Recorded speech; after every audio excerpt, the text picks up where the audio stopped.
I don't know why, when the U.S. blew up the Nord Stream pipeline, that we're all silent about it. Yeah. And I still. Why are we silent about it? What's your proof? Pardon me? What is your proof? That President Biden said on February 7th of this year that if Russia invades, the pipeline is finished. And the reporter looked incredulously, said, Mr. President, that is Russian, German infrastructure. And President Biden says, don't worry, we have our ways. And the U.S. does have its ways. It controls that territory. It monitors that territory. After the pipeline was blown up, our Secretary of State said, and I'm quoting, "This is a tremendous opportunity to wean Europe from Russian energy." What a weird statement if you're worried about international piracy of global infrastructure. You would say it's a terrible crime, it's a threat to world peace.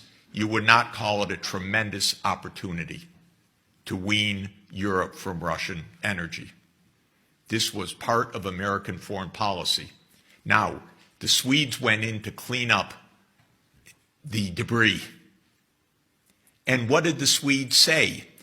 We cannot share our findings with Germany because of national security. Can you figure that one out? I can. But it's incredible.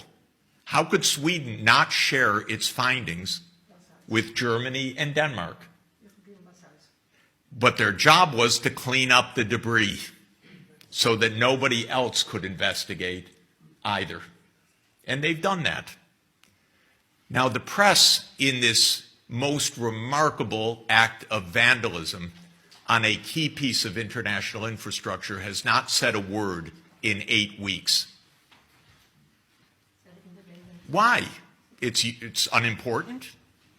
Not one reporter is curious?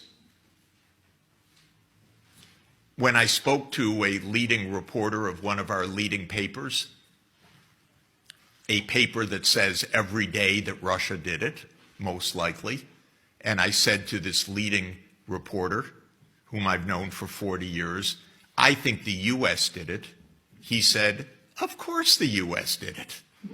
I said, well, why doesn't your paper say so? And he said, well, you know, the editors, we don't really have the proof, but yeah, of course, who else would have done it?